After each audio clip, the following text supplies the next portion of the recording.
atelier où je vais un petit peu vous parler de la gestion de vos contenus créatifs. Alors, je voulais commencer par vous faire un peu parler, mais on va voir s'il y a des participants qui vont vouloir prendre la parole.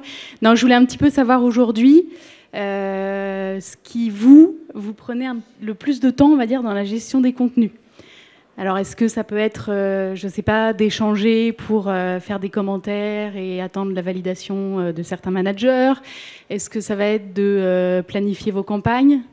Est-ce qu'il y a des gens qui veulent répondre ou pas? S'il n'y a pas, il n'y a pas. Hein. J'illustrerai après les propos. Ah, j'ai cru qu'une main se levait. Ah, volontiers. Quel bout du workflow, en fait, oui. En fait, il y a la validation qu'on ne fait pas. Genre, typiquement, la localisation, c'est un sujet de... Je sais pas si on en parle. Mais la localisation, c'est un vrai sujet parce que c'est un renoncement même. D'accord. Ça prend trop de temps, trop de ressources budgétaires. Donc, généralement, en tout cas, on ne localise pas tous les contenus aujourd'hui. D'accord. Donc vous sélectionnez certains contenus qui vont être localisés, les prioritaires, et le reste passe un peu à la trappe.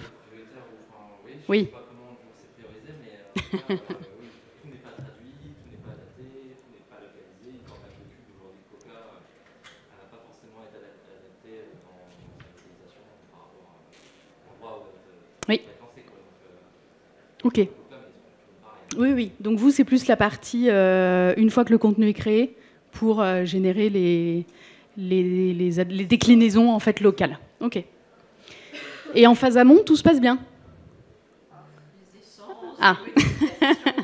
Ah, voilà. Ok. Bon, on va aborder tous ces sujets-là très rapidement.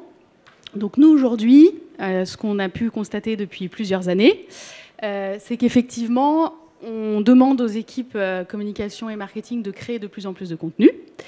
Vos budgets et vos équipes ne sont pas extensibles, voire même l'inverse, surtout en ce moment.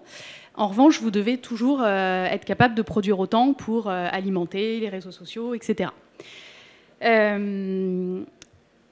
Avant, on va dire, les équipes marketing et com n'étaient pas forcément obligées de s'organiser.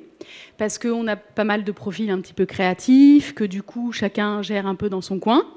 Mais aujourd'hui, face en fait à cette augmentation du nombre de contenus, aux échanges qui se multiplient, au type d'intervenants, que ce soit des managers, parfois des freelances, des agences, etc., qui interviennent sur les projets, vous n'avez plus le choix que d'avoir une solution justement pour correctement gérer toute cette production de contenu créatif. Donc ce qu'on remarque, c'est que soit on a des clients... même grands comptes, qui parfois n'ont pas d'outils. Enfin, je dis pas d'outils, ça va être un fichier Excel, par exemple, ce qui reste un outil, mais pas très adapté. Soit ils ont fait le choix de prendre des outils très généralistes, type Monday, Asana, Trello pour l'organisation. Ça vous parle peut-être? Je vois des regards qui fusent à gauche. Mais qui sont des outils très bien, attention, mais pas adaptés à votre métier. Donc soit ça va demander beaucoup de temps à vos services IT de les paramétrer pour que ce soit fluide et rapide pour vous, soit vous allez l'utiliser pas dans des bonnes conditions. Et puis après, comme l'indiquait madame, il va falloir que vous échangez sur vos contenus. Donc on a une première version, y a un chef de produit qui veut intervenir, qui met ses commentaires, il y a le juridique qui intervient, et là commence... l'incessant balai des allers-retours, est-ce qu'on a vraiment la dernière version, donc de la V1 jusqu'à la version finale, ça peut prendre beaucoup de temps. Sachant que, comme je viens de le citer, ce ne sont pas les mêmes types d'intervenants, parfois il y a des profils créatifs qui donnent leur avis, parfois il y a des profils managériaux, donc c'est un peu compliqué de s'y retrouver. Ah, j'ai bougé voilà. Donc nous, à la base, on a créé cette solution pour vraiment faciliter la tâche des équipes market et com, pour que vous ayez une solution unique pour gérer les étapes vraiment du brief, donc le début de votre projet, jusqu'à la finalisation des contenus créatifs. Et bien évidemment, comme on n'échappe pas à l'IA, on a intégré tout au long des étapes de l'IA pour vous assister dans le parcours. Alors attention, l'IA ne va pas faire à votre place, et nous on n'est pas du tout sur un modèle où on pense que l'IA va remplacer l'humain. parce qu'il faut qu'il soit correctement paramétré par rapport à votre entreprise, à votre profil utilisateur, etc. Donc c'est des données qu'on va prendre nous en compte pour que du coup le travail qui en ressorte soit de qualité pour toute l'entreprise. Donc, et s'il y a changé la donne? Donc effectivement, aujourd'hui, grâce à l'intégration de l'IA sur les différentes étapes du workflow, du brief, aux réceptions des propositions, à la planification du projet, aux échanges et à la publication, on va venir intégrer cette intelligence artificielle et je vais vous expliquer comment sur chaque étape. Est-ce que c'était clair déjà les fonctionnalités, on va dire, de la solution? Oui? Parfait. N'hésitez pas si vous avez des questions à m'interrompre. Hein. Donc, sur la partie initiale, généralement, tout projet commence par un brief. Alors, je dis brief, brief souvent pas complet, où il manque des infos, où derrière, les équipes ont un peu du mal à se mettre d'accord. Donc, nous, ce qu'on va venir faire à l'initiale, c'est qu'on va faire avec vous des templates de brief qui sont adaptés à vos projets, à vos missions et à votre activité. Donc, par exemple, je ne sais pas, il y a une campagne pour le lancement d'un nouveau produit. On va créer le template de brief qui va bien. Vous allez pouvoir même mettre des champs obligatoires s'il faut. Et tant que le template n'est pas correctement rempli, en gros, il ne pourra pas être déposé sur la plateforme. Donc, ces templates vont arriver directement dans l'outil. Ensuite, si justement il manque des idées au niveau du briefing, c'est là qu'on va faire appel à l'intelligence artificielle qui, grâce au fait qu'elle ait été paramétrée vraiment par rapport au profil de votre société, à votre profil utilisateur et même au profil client. Alors quand on dit profil client, ça peut être le client interne chez vous qui vous a demandé ce projet. Et si c'est une agence, ça peut être le profil de l'annonceur, tout simplement. Et donc, je vais juste passer sur le slide brief, voilà. On va faire appel donc à cette IA qui va vous aider à rédiger les objectifs, le public cible, le message clé, le tone of voice, en fait, tous les différents champs qui vont vous aider à avoir un brief vraiment complet et adapté.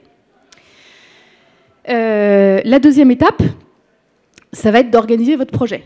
Donc on a le brief, très bien. Maintenant, il faut mettre en route les équipes pour délivrer le projet jusqu'à la phase finale. Donc là, dans l'outil, vous avez effectivement cette fonctionnalité donc, qui va ressembler complètement à des outils comme Trello, Asana, Monday. Vous allez pouvoir planifier les différentes tâches de vos projets, les affecter à des personnes, les personnes sont prévenues automatiquement. On a différentes vues qui sont vraiment paramétrées pour vous, pour que ce soit très facile d'identifier qui fait quoi, quelle est la prochaine échéance. Enfin bon, c'est hyper simple en fait à utiliser. Et de là, on va aussi se servir de l'IA pour vous faire gagner du temps dans la mesure où vos projets parfois se ressemblent. Lancement d'un produit, une campagne publicitaire, un interview d'un collaborateur ou autre. Et donc l'IA va vous proposer d'emblée un rétro-planning adapté par rapport au type de projet que vous êtes en train de réaliser. Bien sûr, si ça ne vous convient pas, vous pouvez l'adapter, le changer, mais en tout cas, vous avez une aide au départ. Ensuite, sur la partie... Donc là, c'était la partie planning. Sur la partie contenu et ce qu'on appelle les métadonnées, dès lors que vous allez avoir des contenus créatifs qui vont donc être mis sur la plateforme, on a ces fameux allers-retours, la V1, la V2, la V3, jusqu'à la version finale, vous allez vouloir les publier sur les réseaux sociaux. Alors, suivant les types de réseaux sociaux où vous allez publier, LinkedIn, Insta, TikTok ou autres, il va falloir générer donc, les métadonnées, à savoir la légende, les hashtags. Donc ça, soit les équipes utilisent déjà un peu l'IA, mais ça peut être leur chat GPT personnel, soit l'utilisent pas trop. Donc là, l'intérêt, c'est qu'en fait, vous allez juste cliquer sur un bouton. Suivant le type de réseau social, ça va adapter le ton, le style, la forme. Et ça va, vu qu'on a toutes les infos depuis le brief, en fait, on va concaténer les infos du brief, les infos des contenus, pour vous générer la légende adaptée, ainsi que les métadonnées pour chacun des réseaux sociaux. Dernière étape, avant-dernière étape, il va falloir que vous publiez. Donc là, typiquement, tout est prêt. On a généré la légende, les hashtags, on a le contenu qui va bien. Donc là, vous allez pouvoir automatiquement publier sur le réseau social. Et enfin, récupérer évidemment les résultats, les commentaires, toutes les interactions en fait, qui ont pu avoir lieu sur les différents contenus pour améliorer les prochaines campagnes, avoir des recommandations en tout cas sur ces publications. Alors il y a peut-être certains d'entre vous qui ont déjà des outils de publication automatique, c'est souvent le cas. C'est le cas ? Ouais. Donc si c'est le cas, c'est pas grave. On s'interface avec eux, on a des API, tout comme après on a des API avec des DAM pour stocker vraiment les versions finales de vos contenus. Du coup, cette partie n'est pas forcément utilisée, mais vous allez pouvoir en tout cas gérer quand même toute la phase amont de votre projet en mode collaboratif avec les équipes. Donc, tout ça pour dire qu'en gros, l'IA, de telle façon qu'elle est intégrée dans le produit, permet un gain de temps considérable aux équipes.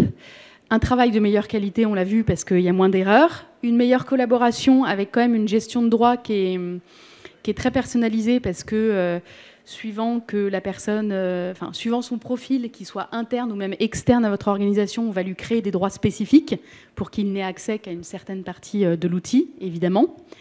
Et en fait, tout ce processus qui finalement vous permet de gérer les projets de la phase 1, à savoir du brief, jusqu'à la publication, va optimiser votre productivité. Alors sur ce type d'outil, on parle de 20 à 30%. La semaine dernière, j'ai fait un cas client avec un de nos clients. Il m'a dit qu'il avait mesuré depuis janvier et c'était 40%. Donc tant mieux. Voilà. Pour illustrer un petit peu les propos, je vous ai mis un cas client qui est celui de la Société Générale. Alors c'est un grand compte, donc ils sont nombreux, mais on a des clients de toute taille. J'ai un client qui est freelance, qui est tout seul, qui utilise la plateforme. J'ai des équipes qui sont 10, on en a qui sont 100. Là, on a signé Disney, c'est énorme aussi. Mais pour illustrer un petit peu le cas de la Société Générale, alors la Société Générale, eux, c'est un peu particulier parce qu'ils ont un studio de production en interne avec beaucoup de profils créatifs, qui néanmoins n'est pas toujours suffisant par rapport à toutes les demandes qu'ils ont des différents services. Donc ils travaillent aussi avec des agences qui sont clientes chez nous, et des freelances. Donc là, la demande, à la base, ne venait pas du marketing et de la com, venait plutôt du studio de prod qui disait « Non, mais nous, on s'en sort pas du tout, on a des demandes de partout, on n'arrive pas à prioriser, les briefs sont pas complets, il faut absolument qu'on arrive à s'organiser et à centraliser, en fait, toute cette production de contenu. » Donc au départ, on l'a mis en place pour le studio, qui a commencé à, elle, gérer ses productions, donc l'organisation finalement de ses équipes par rapport au planning de production qui était demandé. Au fur et à mesure, en fait, se sont greffés tous les services marketing et com qui, elles, alors il y a 28 business units, donc c'est énorme, qui, elles, du coup, ont des demandes qu'elles vont centraliser sur l'outil. Donc dès qu'il y a une nouvelle demande de production de contenu, elles la mettent dans l'outil, ça arrive au studio. Soit le studio peut gérer, il prend la demande en compte, soit il n'a pas la bande passante ou pas les compétences. Dans ce cas-là, c'est une agence qui prend le relais. Ensuite, le studio ou l'agence a ses premiers visuels créatifs à mettre à dispo. Il les met sur la plateforme. Les équipes market et com peuvent annoter directement les contenus. Et suite à ça, les équipes créatives qui, au départ, se disent j'ai un nouvel outil pour gérer mes allers-retours, ça va être le bazar, moi je suis créative, j'ai pas envie qu'on m'embête et d'être trop organisée. Mais au final, au bout de 2-3 semaines, ils disent c'est génial, on n'est plus en train de m'accuser que j'ai pas fait la modif au bon timecode, puisque tout est hyper précis et ça arrive dans leur outil de montage. Donc ça évite les frictions aussi entre les services. Donc ils vont échanger comme ça. Par exemple, sur la vidéo de fin d'année, il y a le directeur général de l'ASG, il faut dire SG maintenant, qui a validé la vidéo des vœux sur Smart Evo. Et du coup, elle a pu être publiée sur les différents réseaux automatiquement. Donc vous voyez, on vient vraiment simplifier tout le processus en fait, de travail en mode collaboratif avec les différents intervenants, qu'ils soient internes ou externes, sur vos projets. Et on intègre de l'IA pour faire gagner du temps sur certaines étapes quand on le peut. J'ai été hyper rapide. Est-ce qu'il y a des questions ? Non? C'était clair? Est-ce que c'est un outil qui vous parle ou vous vous dites... je sais pas, il y a peut-être des outils généralistes là. Ouais, dites-moi. Quand vous dites le studio, c'est vous? Ah non, pas du tout. C'est le studio de la Société Générale. Nous, à aucun moment, on vient faire de la création de contenu. On met juste, on leur met à dispo une plateforme pour gérer tous ces workflows. Mais le studio, en fait, à l'ASG, ils doivent être une 50aine de créatifs, de monteurs, post-producteurs, vidéastes, photographes, pour créer tous les contenus demandés par les différents services. Nous, on ne vient pas du tout créer de contenu, on vient juste en soutien pour aider à l'organisation, aider aux échanges, aider à la validation. Donc voilà, il n'y a pas du tout de contenu créé sur la plateforme. On est une solution française, c'est important de le dire, par rapport à des outils comme Monday, Asana, Trello. Chacun de nos clients a sa propre instance, donc il n'y a pas de mélange de données. Et on est hébergé chez Scaleway, qui est un hébergeur de droit souverain avec les data centers à Paris. Ça, c'est important. Je vous ai cité l'ASG. On a été audité par KPMG pendant 2 mois pour être sûr qu'il n'y ait pas de problème de sécurité. Mais on a aussi, par exemple, le ministère des Armées, le groupe Renault. Donc c'est très important pour nous d'avoir toutes les données, en tout cas sur Paris, pas soumises au Patriot Act, et que chacun de nos clients ait sa propre instance par rapport à toutes les contraintes que vous pouvez avoir dans vos groupes, et puis RGPD et autres. Est-ce qu'il y a d'autres questions? Oui.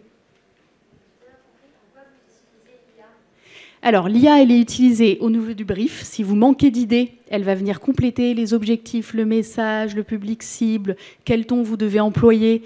Donc, elle va vous aider à avoir un brief vraiment complet. Par exemple, je ne sais pas, il y a une nouvelle crème qui sort chez Bioderma. Les équipes vont dire je veux mettre en avant le fait qu'on ait des agents qui vont réduire les rides. Mais en gros, ne vont pas donner beaucoup plus de détails. Suite à tout ce qu'on aura paramétré, vous allez avoir un brief hyper complet que vous pourrez soit transmettre à l'agence, soit transmettre au service interne pour réaliser le contenu. Ça, c'est la première partie. La deuxième partie, c'est la génération de planning par rapport au type de projet. Donc, elle va reconnaître quel est le type de projet que vous créez pour vous proposer un planning avec les différentes étapes à suivre. Là, je ne sais pas, pendant 2 jours, vous occupez du brief. Après, il faut laisser une semaine à l'agence pour faire les retours créatifs. La prod, il y en aura à peu près pour une demi-journée de tournage. Donc, ça va vraiment vous prédécouper un petit peu la partie planning. Sur les contenus, ça génère automatiquement les légendes, les hashtags, tout ce qui est en plus de votre contenu créatif sur chacun des réseaux sociaux par rapport à votre entreprise, à votre profil utilisateur, etc. Et qu'est-ce que j'ai oublié? Et après, pour remonter aussi et analyser les résultats de vos publications, on vous crée des dashboards adaptés avec l'IA pour avoir des recommandations sur les futures campagnes et qu'est-ce qui fonctionne le mieux, qu'est-ce qui n'a pas fonctionné ou autre. Oui. Est-ce que c'est adapté aussi pour les contenus qui ne sont pas destinés à être sur les réseaux sociaux? Oui. Alors, vous pensez à quoi comme contenu? Du print? On peut avoir ouais. Des documents, des ouais. nouvelles, la vidéo pour diffuser sur nos écrans de boutique. Ah oui, bien sûr. Oui, c'est vrai qu'on parle beaucoup des réseaux sociaux, mais... après, les contenus, vous les mettez, vous les diffusez où vous voulez. Donc, le tout, c'est que vous arriviez à une version finale validée. Et puis après, vous pouvez le mettre dans un CRM pour le publier effectivement sur des écrans dans les magasins. Donc, on gère les vidéos, les podcasts, les images et le print pour faire ces fameuses annotations dessus. Mais après, en fait, on peut se lier avec d'autres outils pour... diffuser effectivement sur des écrans, sur un site web, sur des réseaux ou autres. Il n'y a pas de... Oui. Une question, quand on parle de validation des échanges des alertes, est-ce qu'on a un temps déterminé? Parce que parfois ça fait 6 mois de validation. 6 mois? Non. J'ai vu déjà des validations longues, mais... Non, mais oui. En fait... Il y a un système de création de tâches en affectant des personnes dessus. On est interfacé avec vos agendas, que ce soit Outlook ou Gmail. Et du coup, la personne va recevoir une tâche et un rappel si vous avez activé le rappel. Maintenant, on ne peut pas le forcer à faire son annotation. Mais en tout cas, il aura été prévenu de la deadline, exactement, déjà de base, et ça peut se mettre dans son agenda, et par la fonction de rappel si elle est activée. Ouais.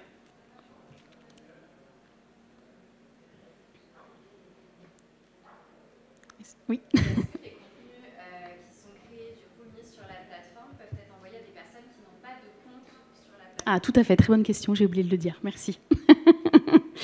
Parfaitement.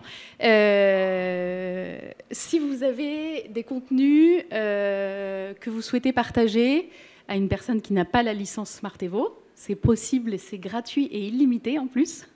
En fait, vous partagez un lien sur le contenu en précisant si la personne a juste le droit de le lire, si elle a le droit de la noter, si elle a le droit de la noter et de voir les annotations de tout le monde ou juste les siennes, si elle a le droit de le télécharger.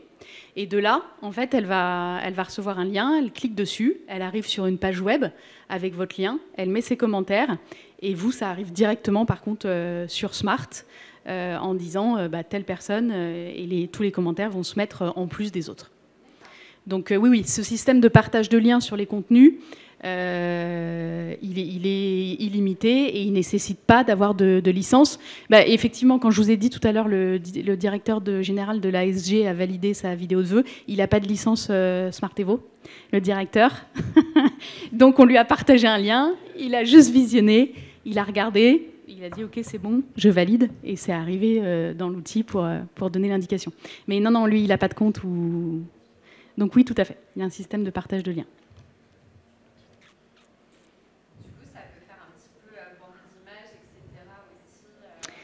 Alors oui, ça c'est... En fait, après, chacun de nos clients gère un peu comme il le souhaite, mais les contenus qui sont mis à disposition sur Smart Evo, ce sont des contenus de travail. Donc on demande aux créas de faire des formats web. Donc c'est des formats pas très lourds en H264, bon, voilà, qui peuvent être annotés, il n'y a pas besoin d'une qualité incroyable. Si à la fin du projet, vous voulez déposer le contenu créatif en version HD, ils peuvent le faire sans problème, pour qu'après, vous puissiez effectivement retrouver la version finalisée en haute définition sur la plateforme. Après, ça dépend de l'organisation des clients, mais souvent, il y a un DAM après, donc c'est dedans. Mais en tout cas, vous pouvez le mettre sur Smart Evo.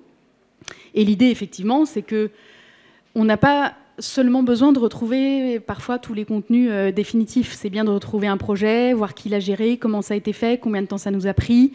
Parce qu'il y a une partie bilan aussi, dont je ne vous ai pas parlé. Mais pour chacun des projets, vous allez avoir un petit bilan automatique par rapport au temps passé par les équipes, par rapport au budget engagé. Ça, c'est optionnel, hein. Parfois, il y a des clients qui ne le veulent pas du tout, mais en tout cas, vous l'avez. Ce qui permet de remonter aussi des stats, un peu de KPI à la direction.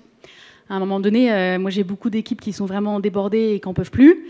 Et ça fait 2 ans qu'elles utilisent l'outil. Et là, elles ont remonté au management. L'année dernière, on a fait 110 projets. On en a fait tant pour telle gamme de produits, tant pour tel service, etc. Et là, ça permet vraiment d'avoir une visibilité concrète sur tout ce que vous produisez et tout le travail qui est réalisé. Oui. Et donc, moi, si je n'ai pas de compte chez vous, oui. Je peux aller chercher un visuel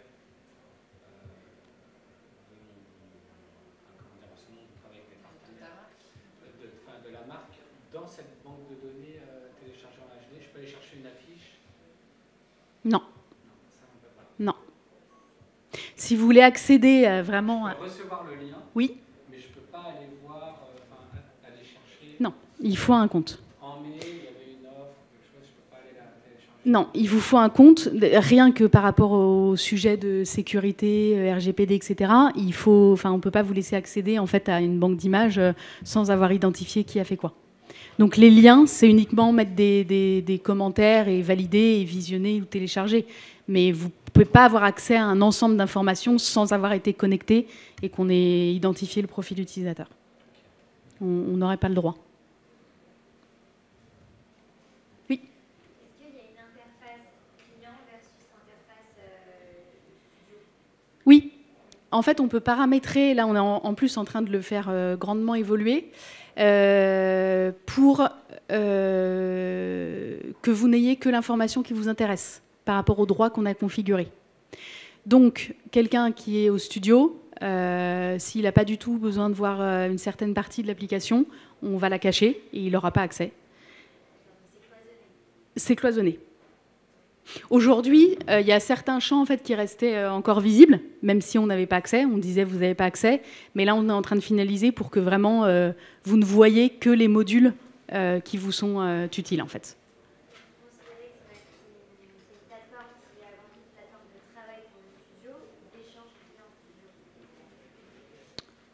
D'échange client studio.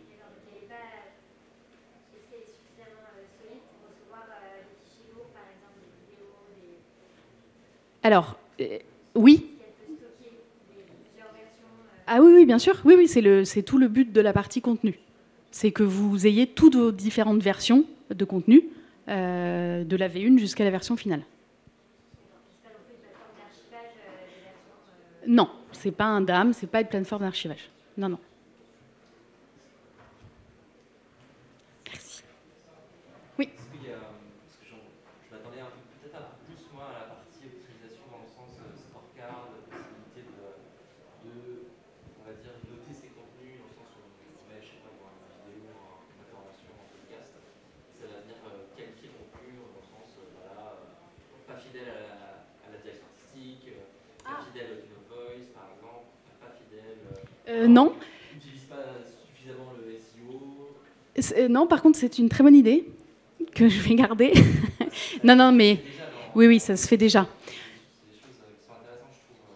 Oui, c'est vrai. En fait, juste pour vous expliquer un peu comment on fonctionne aussi, nous, ça fait 4 ans et demi qu'on a créé la solution. Et comme on essaye toujours d'être super proche de nos clients pour remonter leurs besoins. Et d'ailleurs, ils le font régulièrement. Et quand il y a des besoins qui sont vraiment pertinents pour l'ensemble de nos clients, parce qu'on ne va pas personnaliser évidemment au cas par cas, nos équipes de dev le mettent dans la roadmap et on les livre suivant le temps que ça prend, mais dans les semaines ou mois à venir. Donc ça, on ne l'a pas encore intégré. L'IA, c'est... C'est intéressant, c'est vraiment un outil de gestion de projet. Oui, finalement. oui. Si demain vous arrivez à vous connecter d'une façon ou d'une autre à quelque chose qui vous répond en mode tiens, ce sur quoi tu bosses en ce moment, c'est bien ou c'est pas bien pour telle ou telle raison, parce que tu utilises pas des SEO, si c'est du texte, oui. parce que ton image elle n'est pas centrée par rapport à la direction que la marque oui. a rentré dans son modèle de langage, c'est comme ça qu'on doit faire. Oui. Oui, c'est une prochaine étape qui peut être tout à fait pertinente, ouais. Ouais, ouais. Je garde l'idée. J'ai pas vu qui vous étiez, mais... Ah, ok. Non, non, mais oui, oui. C'est des choses qu'on peut facilement... Enfin, facilement. En tout cas, intégrer à l'application, à la solution. Vous m'avez permis de tenir la demi-heure, hein, merci. Hein. Il y a d'autres questions? C'est bon pour tout le monde? C'est ok? Bon, bah merci à tous. Bon appétit.